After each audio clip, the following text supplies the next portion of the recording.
kini ang mga dagkong balita sa Balitang Bisdak karong Lunes. Operator sa taxi nga nag-overcharge sa K-pop singer gipadad-an og show cause order. 27 ka mga panimay nasunog sa Barangay Ermita ni atong Sabado Santo. Presyo sa produktong diesel ug gasolina gilaumang musipa karong simanaha. Ug Talisay Lechon Food Park gilinyahan atol sa Easter Sunday. Kini ang GMA Regional TV, Balitang Bisdak. Maayong hapon, ako si Cecil Kibod Castro. Miabot og 12 ka oras ang pag-rescue sa lalaking nahulog sa busay ni atong Sabado Santo. Naglisod sa pag-rescue sa 54 anyos nga lalaki nga nahulog sa busay sa Sitio Catalina, Barangay Silab sa lungsod sa Amlan, Negros Oriental. Gisugdan ang rescue alas 4 sa hapon ug mikabat kini sulod sa 12 ka oras. Matud ni Ike Rodriguez sa LDRRMO Amlan, manguryente unta og isda ang biktima sa busay. Apan aron makanaog sa busay, gikinahanglan niyang mukanaog pinaagi sa pagkumbitay sa bagon. Apan napakyas matud pa ang lalaki sa paghawid sa bagon, maong nahulog sa batuong lugar sa ubos sa busay. Luwas hinuon nga nakuha ang biktima nga nakaangkon og mga bali sa kalawasan ug kasamtangang nagpaalim sa ospital. Ang lahang istorya nilayat daw dayon. Wala siya kagunit sa balagon yung hawiran unta. Wala pa itimaan nga muhunong ang sunod-sunod nga pagsaka sa presyo sa mga produktong petrolyo. Gipahibaw sa mga fuel retailer karong adlaw nga laing hugna sa pagsaka sa mga produktong petrolyo ug mga adlaw nga ika-13 ka semana na nga sangputanan gihapon sa gubat sa Middle East.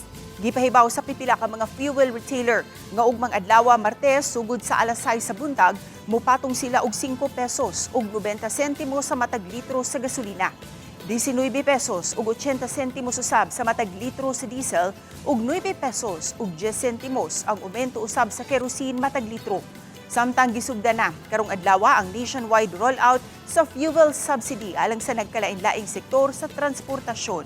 Sa wala pa ang Holy Week break, gipahibaw ni Presidente Bongbong Marcos Jr. nga palapdan pa ang fuel subsidy nga iapod-apod sa Transportation Department. Maglakip na kini sa mga driver sa tricycle ug sa mga delivery service. Nahataga na ang mga operator ug driver sa mga pampublikong jeep, bus, taxi ug UV Express. Laing subsidy usab ang iapod-apod sa DSWD, ipaagi ang fuel subsidy sa fuel cards, bank transfer o kaha e-wallet. Dinhi sa riyon, gipahibaw sa LTFRB 7 nga karong Martes o kaha Miyerkules, ipahigayon ang ceremonial fuel subsidy distribution ug ma-download na hinuod sa LTFRB 7 ang fuel subsidy alang sa kapin sa 13 ka mga operator ug driver sa nagkalain-laing transportation sector. 10,000 pesos alang sa mga operator, samtang 5,000 pesos usab alang sa mga driver. Mireklamo ang pipila ka mga senior citizens sa Lapu-Lapu City nunot sa pag-usab-usab sa venue sa dapit. Diin, mamahimo silang makapalit sa tag 20 pesos matag kilo nga bugas. Si Luan Merundina sa report.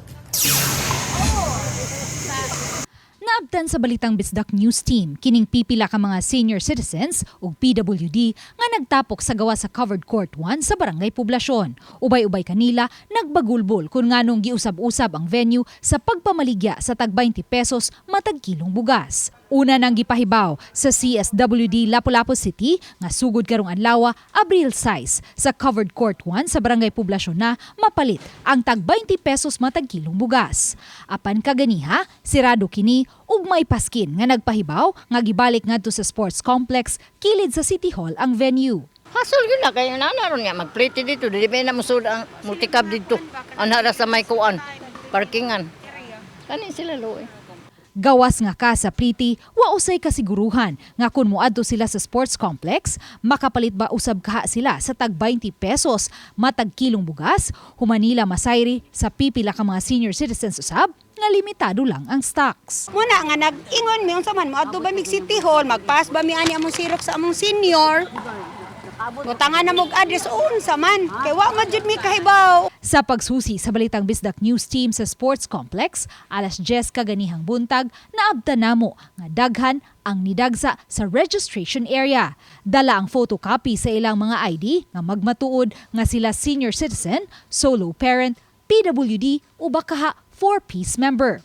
Apan alas 10:30 na lang sa buntag, wala pa naabot ang supply sa tag 20 pesos nga bugas. Ang uban, nagyaw-yaw na. Liti na mo, yung kabot ni diri, wa di ay. Sige. Klaro naman sa way mga utok ng mga nagdadiri. Hinoon pipila ka gutlo, naabot na ang bugas gikan sa Food Terminal Inc. Usa sa mga nakapalit, si Leonisa Impas, 4-piece member. Nibutyag nga alas 7 pa sa buntag siya ni Linya. May na lang ma'am, kaysa palit mig 60 kapin. Dako na kayong tabang mo. Gipasabot ni Lapu-Lapu City Councilor Annabeth Quezon, Chair sa Committee on Social Services, nga unang nipasalig ang Food Terminal Inc. nga usa ka gatos ka sako sa bugas ang ilang masupply sa Lapu-Lapu City sugod Abril 6. Busa na hukman sa city government nga ipahigayon kini sa Covered Court 1 kay mas dako ang venue ug daghan ang kalingkuran sa mga mamalitay. Apan pagka Biyernes Santo lang ni pahibaw, ang FTI nga 60 kasako sa bugas lang ang ilang masupply. Busa na hukman sa city government nga ibalik ang venue sa sports complex. That is what happened. Ni-decrease ang atong supply for today. Unya, number 2, ni-increase ang atong mamalitay tungod kay ato nang gi-open sa tanan wala na tang nag-pre-listing. Dugang ni Quezon, ang Food Terminal Inc. usab ang nihukom nga dili na maghimo og pre-listing aron bukas kini alang sa mas daghang sektor. Apan lagi, kay 60 lang kasako sa bugas ang gisupply sa FTI ug tag 10 ka kilo. Ang mapalit sa matag usa, hinungdan nga ang gitugutan lang una nga makapalit kadto lang gihapong mga senior citizens, PWD, solo parents ug 4-piece member. Apan first come first serve. Ang unang 300 nga naabot maulang una ang nabaligyaan, samtang ang naawahi pag-abot ugma na usab makapalit. Sila ato lang increase day by day kung unsay ka nang need. Kung karon for example more than 300 man to ang naglinya. Nya pila ra may inyong gihatag na mo ron sa 60 ra. So we need more. Kung moingon mo nga i-open na sa tanan dili na mag-pre-listing, di ba? Uban ni Marlon Malgazo, Luan Merondina, Balitang Bisdak. Nakighiusa sa Easter Mass sa Prague, Czech Republic ang pipila ka mga Pinoy nga dito na nagbase. Gawas sa mga overseas Filipino worker, mitambong usab ang mga turista. Human sa misa, nagpahigayon og salo-salo ang mga Pinoy. Makita sa gawas sa simbahan nga adunay mga dekorasyon sama sa Easter eggs, mga ribbon ug mga pomlaska. Usa kini ka latigo nga gituhuang makatabang sa panglawas sa kababayen-an. Samtang sa Vatican City, giawhag ni Pope Leo XIV sa iyang misa ang mga world leader nga undangon na ang mga giyera. Panawagan niya nga ipatigbabaw ang kalinaw.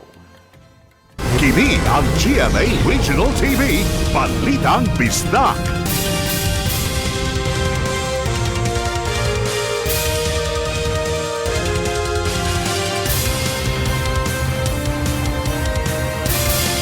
Kini ang GMA Regional TV, Balitang Bisdak.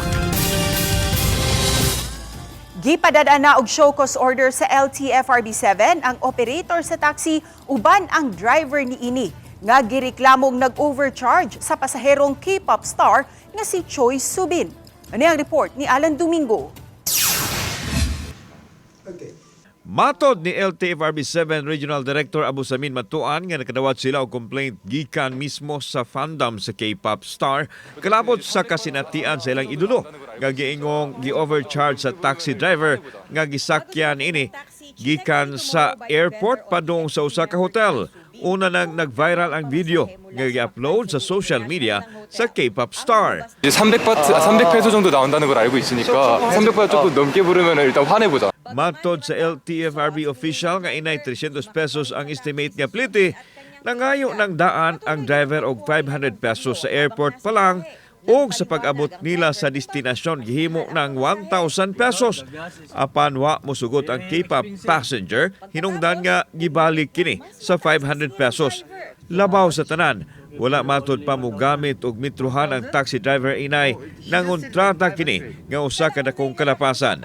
Gihimo matod pang rason sa driver nga mipamahal sa spliti ang kamahal sa presyo sa lana. The gas is very expensive. 아니 사실 500페소도 비싸게 준 건데 여기서 1000페소를 불렀어요. It really triggers our attention because yung nangyaring flagrant violation ng terms and conditions ng CPC doon is malaking impact niya sa ating tourist industry. Gihimugatan ni Direktor Matuan nga dako ang impact ang gihimo sa taxi driver ilabi na sa natad sa turismo sanglit.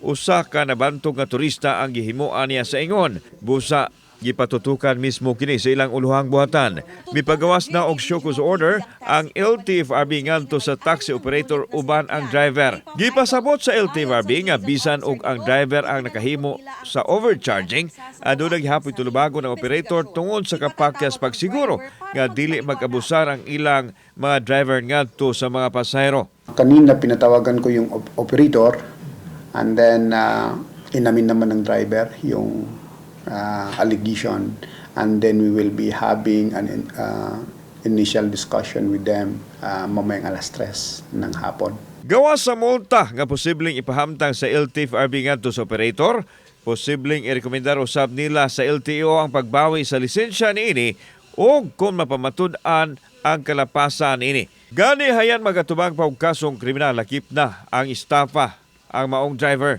Na huwag samantalahin yung pagkakataon na gawin nating dahilan yung pagtaas ng presyo ng gasolina at krudo para samantalahin natin na singilin natin ng mas mataas na pamasahe yung ating mga commuters. Samtang ato sa phone interview sa liaison officers sa kumpanya sa taxi, gikasubo niini ang pagkalambigit sa driver. Matud pa, sige nilang pahimangnuan ang mga drivers. Ang nalambigit nga unit, rent-to-own sa nagmaneho niini, maungwa sa yarda na kaparada.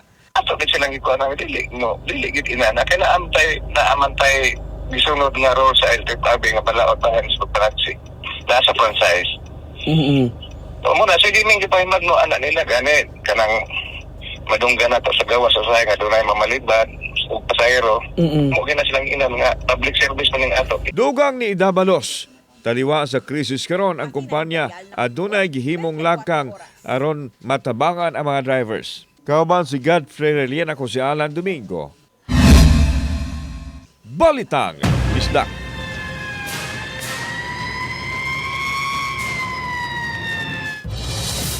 Nasunog ang 27 ka mga panimay sa Sitio Proper, Barangay Ermita, ning Dakbayan sa Subo, pasado 7:00 sa gabi niadtong Abril 4, Sabado Santo.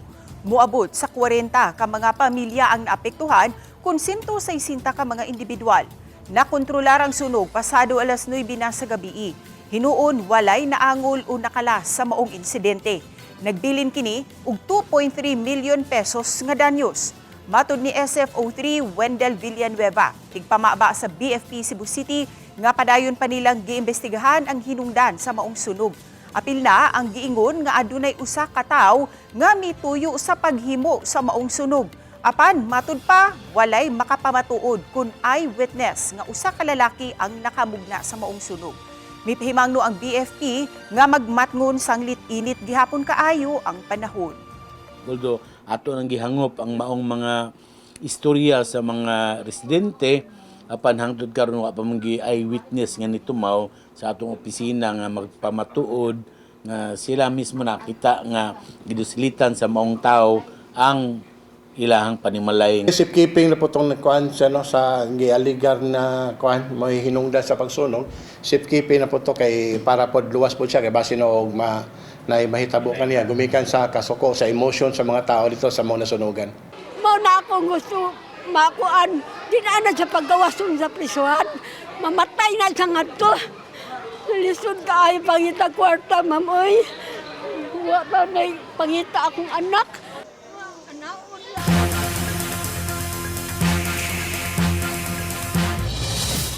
Gipaubos na sa inquest proceedings ang gwardya sa cargo terminal sa usa ka airline company nga nanunggab sa kauban niyang gwardya niadtong Biyernes Santo sa buntag. Si Juan Merondina sa report. Pasado alas 9 kaganihang buntag, gidana sa Lapu-Lapu City Prosecutor's Office ang 24 anyos nga gwardya nunod sa kasong serious physical injuries. Kini humaniya Dunggaba ang kauban niyang gwardya sa cargo terminal sa usa ka airline company pasado alas 8 sa buntag niadtong Biyernes Santo. Nahiagom og sama dinunggaban sa Wangsiko ang 43 anyos nga lalaking gwardya nga nadestino sa releasing area. Base sa investigasyon sa Mactan Cebu International Airport Police Station, gipangutana pa sa usa ka lady guard ang suspitsadong gwardya kung nganong naabot kini sa releasing area nga unta didto man kini na destino sa baggage build-up sa naasoing terminal. Apan wa kini motingog ug nidiretso siya pagduol sa 43 anyos nga kaubang gwardya ug kalit nga iyang gidunggab. Ang ano niya raw niya susuntukin siya, pero later niya na parang nalaman na may kutsilyo pala itong suspect natin. Tapos isaksak na siya, tapos yun nga, nagpangbuno na sila. Ang party na sikon niya ba na saksak. Human sa hitabo, daling midagan palayo ang suspitsado apan nasikop ra usab siya sa mga personnel sa Mactan Cebu International Airport Police Station nga nadisino sa outpost haduol sa naasoing cargo terminal. Way matumbok ang biktima nga rason kung nganong gidunggab siya sa suspitsado gawas lang sa insidente sa miaging tuig nga nasita niya ang suspitsado tungod sa issue sa logbook.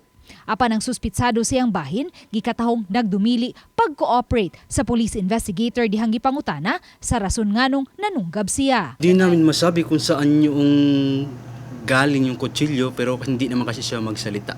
Based lang sa kanya, sa victim natin is parang last year 2025 na pagsabihan niya to na regarding sa logbook na sinulatan ng suspect yung logbook, tapos parang nasabihan niya, pero wala naman daw kayo, umalis lang. Pero hindi kami sure kung ito yung reason sa pangyayari.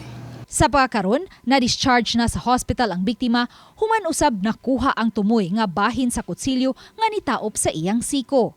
Apan tungod sa giladmon sa samad, matod sa police investigator, gipapahuway una kini sa doktor sulod sa duha ka semana. Ang airline company nagdumili usab paghatag sa ilang habig kabahin sa hitabo. Uban ni Godfrey Rillian, Luan Merondina, Balitang Bisdak.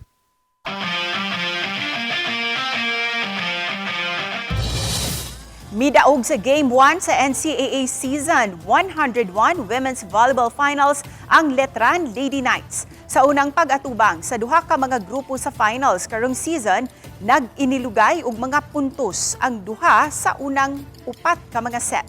Unang nakapuntos ang Lady Blazers hangtod makuha sa Lady Knights ang 5th set sa score nga 15-11. Samtang nakuha sa Mapua Cardinals ang Game 1 sa Men's Volleyball Finals batok sa Benilde Blazing Spikers. Midaog sila sa upat ka mga set. Sa Miyerkules, April 8, ipahigayon ang Game 2 sa finals sa duha. Matanaw ang sangka sa Men's Volleyball sa Heart of Asia, samtang matanaw sa GTV ug Heart of Asia ang sangka sa Women's Volleyball. Gilaumang ipahigayon ang 6-hour flyby o ang paglupad sa Artemis II crew sa buwan. Matud sa National Aeronautics and Space Administration kun NASA, masaksihan sa team ang talagsaong 53-minute solar eclipse gikan sa deep space nga usa ka unique perspective sa misyon. Gilaumang mahuman ang 10-day journey sa Artemis II mission sa April 11. Laing pagtayog ang nabatyagan na usab sa Bugos City sa lalawigan sa Subo. Sa Earthquake Information Number 1 nga na-post sa social media page sa Philippine Institute of Volcanology and Seismology Confivox, ilang gipahibaw nga alas 3:22 karong hapon. Nabatyagan ang linog nga adunay 5.4 magnitude sa east of Bugos City. Nabatyagan ang intensity 4 sa mga dapit sa San Francisco, Camotes, Hilongos ug Villaba sa Leyte. Samtang intensity 3 usab sa Liloan, Talisay, Cebu City, Lapu-Lapu City dinhi sa Subo, ug sa Isabel Baybay, Carigara, Ormoc City ug Abuyog sa Leyte, ug sa Esperanza sa Masbate ug Hinundayan sa Southern Leyte. Nabatyagan usab ang intensity 2 sa ubang lalawigan sa Subo, Leyte ug Southern Leyte. Samtang intensity 1 sa Borongan City sa Eastern Samar ug sa Gandara, Samar. Nabatyagan ang kadaot pinaagi sa pipila ka mga social media posts sa dakbayan sa Bugo. At ang iunya ang mga detalye niini mga kapuso. Kini ang GMA Regional TV, Balitang Bisdak.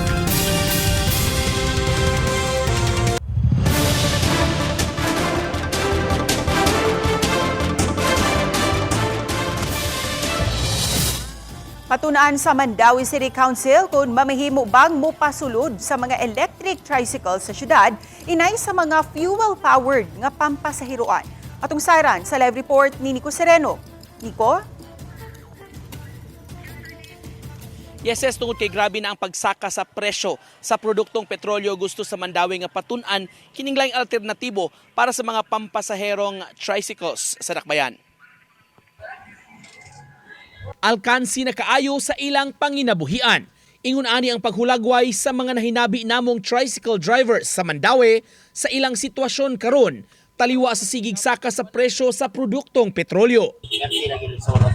Oo. Kay mahal na itong kayong gasolina. Pinanglangin mo wadwad na tapagayo.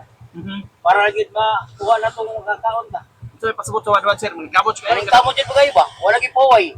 Uberpatig na kito lawas. Sa sesyon sa konseho, usa sa gituki o giaprobahan ang pag-auhag nga tun-an ang posibilidad sa pagpasud sa mga electric tricycles sa syudad. Mato ni Konsehal Carlo Fortuna, dili ka nang naandang klase sa e-bike nga mo'y sagad gipang dakop sa team. Apan dunay mga dagko sama sa e-trike. Hinuon kun madayon, mutuman gihapon sa mga lagda ug palisiya, asara sila musubay. To study that. So at least kung in kaso mo gani mo decide kung mo shift from fuel to electric vehicle, mga tricycle vehicle, at least ready na ang regulation sa Mandawi anak. No, how to operate and how to regulate. Ning sugyot sa posibleng pagpa-transition sa e-trikes, lain-lain ang reaksyon sa mga drivers. Ang problema na kanang electric ka tricycle kung kami ba'y kami ba'y mangita pa na or unsa pa ba? Kami ba'y magkuha na sila, mangutang pa ba mi? Unsa man ning amo ang mga unit karon? Puhunan sa niya imong mga unit. Ang pagpadayon ni kamahal sa gasolina. Mao na. Isa kung parte sa electric, okay Japan. Kay di naman tang tubig gasolina na. Karga na lang. Okay Japan. So ito agad. Pero kung dinos ang gasolina,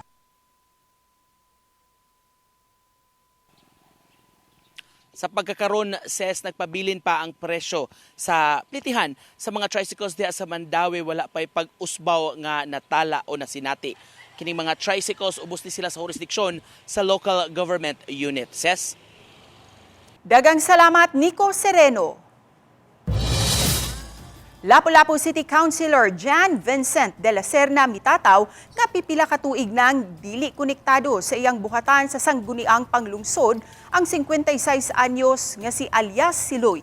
Kinsa nasikop atol sa anti-criminality operation sa Mandawi City Police niadtong April 2 sa hapon. Atol sa naasuyng operasyon sa Mandawi City Police sa Sitio Leong, Barangay Alang-Alang, nasakmitan ang sospek og 0.10 grams sa gituhuang shabu. Matud ni Konsehal de la Serna, niadtong 2019 nasulod sa iyang buhatan sa SP si Alias Siloy ug nagsilbi niya kining driver. Apan wa na niya kini girenew human sa duha ka tuig. Wa na usab siya masayod kung tiggamitan ba kini og gidiling drogas.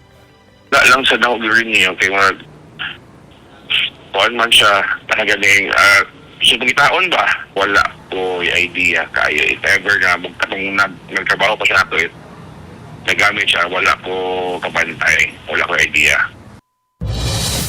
Giauhag ni Cebu City Mayor Nestor Archival ang MCWD nga mangandam para sa panahon sa ting-init. Kinahanglan nga mapalambo ang water supply sa Cebu City aron adunay magamit nga tubig ang mga residente panahon nga magkagamay ang supply. Atol sa meeting sa MCWD Board, gipasabot sa mayor nga kinahanglang kunhuran ang non-revenue water sama sa mga illegal connections ug ubang problema sa supply sa tubig. Gihangyo sa mayor ang MCWD sa pagsusi sa mga lugar nga adunay dakong problema sa supply sa tubig aron kini maaksyonan. Gituki usab nila ang planong pagpadala og water tanker sa mga bukirang barangay sa syudad. Nagmalinaw ang dakbayan sa Sugbo sa panahon sa Semana Santa base sa assessment sa Cebu City Police Office. Ano ang report ni Alan Domingo? Walay natalang dagkong krimen ang kapulisan sa Cebu City atol sa mga kalihukan sa Semana Santa.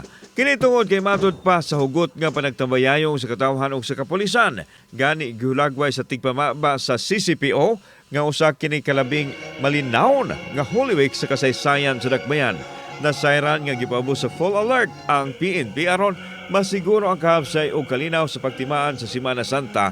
Din gipahugtan ang seguridad sa mga simbahan o mga dapit nga tapukanan sa mga tao. Ato kaning gipasalamat ang tungod ni sa strategic deployment sa ato mga kapulisan, ilabi na sa mga nakalanlain na mga simbahan, sa mga religious activities. Apil na din na ang deployment nato sa mga terminals o mga seaports o mga malls o mga areas of convergence. Gipasalamatan sa kapulisan ang suporta sa lokal nga kagamhanan. Bisan og balik na sa normal ang sitwasyon sa Cebu City apan padaan gihapon silang alerto. Magpadayon na kini sa mosunod nga buwan diin ipahigayon usab ang ASEAN Summit. This is a concert continuous sa security deployment. Pero nabulag lang siya tungod kay ang ikaduhang ASEAN Summit is pahigayon karong Mayo. Kauban si Godfrey Reliana ko si Alan Domingo. Balitang Bisdak. Ang pagkabanhaw ni Hesukristo maghatag og paglaom sa tanan. Ilabi na ni adtong nakasinati og suliran ug krisis sa kinabuhi. Kini ang mensahe ni retired Cebu Archbishop Jose Palma ngadto sa mga parokyano atol sa Easter Sunday Mass alas 5 kagahapon sa kadlawon sa Cebu Metropolitan Cathedral. Una niini may gipahigayon usab nga sugat sa Cebu Metropolitan Cathedral grounds. Gisugdan kini sa panagsugat sa Cristo Resuscitado Karosa ug sa Mater Dolorosa Karosa. Human niini gipahigayon ang reenactment sa pagkabanhaw ni Hesukristo sa ikatulong adlaw human siya gilansang sa krus ug mamatay. Gitapos ang reenactment sa usa ka fireworks display ug sa pagsayaw sa mga dancers nga nagsulob og sapot nga sama sa mga anghel. Pero malaumon kita kakining pagkabanaw ni Kristo mo'y pasalig ang atong mga hinigugma nga nauna, ang atong mga hinigugma nga tingali naka-eksperyensya gihapon kining mga dautan tungod sa madaogong Dios. Kitang tanan nga natuo kay Kristo magkatigom dito sa puy-anan sa Dios. Pabiling gidili nga makadagan ang mga e-bike sa mga major roads sa dakbayan sa Mandawi. Kini ang gipasabot sa Traffic Enforcement Agency kun team taliwa sa nagpadayong pagpanakop nila sa mga e-bike.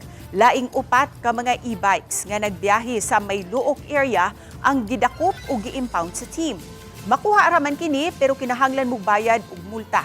Matod sa team, bisan magbag-uman ang mga palisiya sa ubang mga LGUs kabahin sa paggamit sa e-bikes apan sa Mandawi City, pabilin kining gidili. Labi na nga matod ni Rituya, wala kini mahirehistro. Regardless kung unsa, lain man na kay kining palisiya about sa kuan sa e-bikes, it's within the powers of the LGU. So ang sa amo adere sa Mandawi, sukad pa sa una hangtod karon dili man bawal man ang e-bikes. So there's no reason nga amo ang usbon.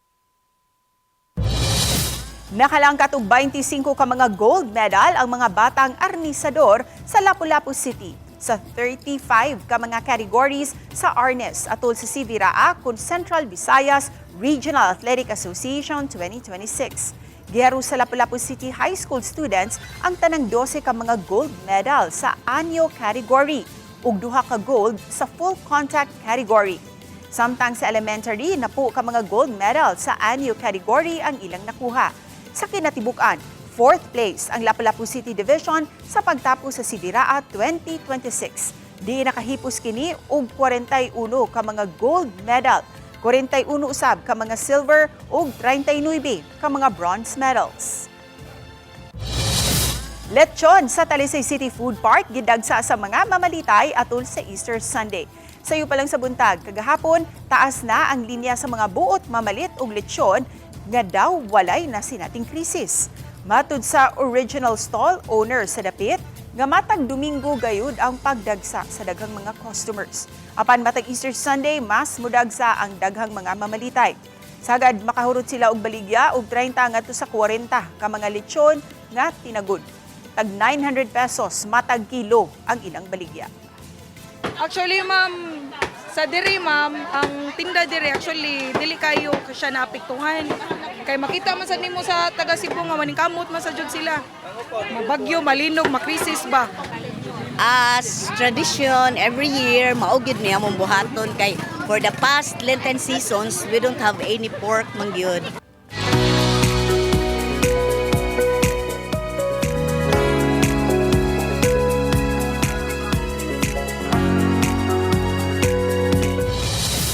Ug mao kadto ang labing dako ug nagunang mga balita sa Central ug Eastern Visayas. Daghang salamat sa mga kapuso nato, apil na ang mga kapuso nato nga anaa sa gawas sa nasud. Ako si Cecil Kibod Castro ug kami ang GMA Regional TV Balitang Bisdak. Walay ginabigan, walay giprotektahan. Kaniadto pa hangtod karon serbisyong tinudanay. Mayong hapon mga kapuso.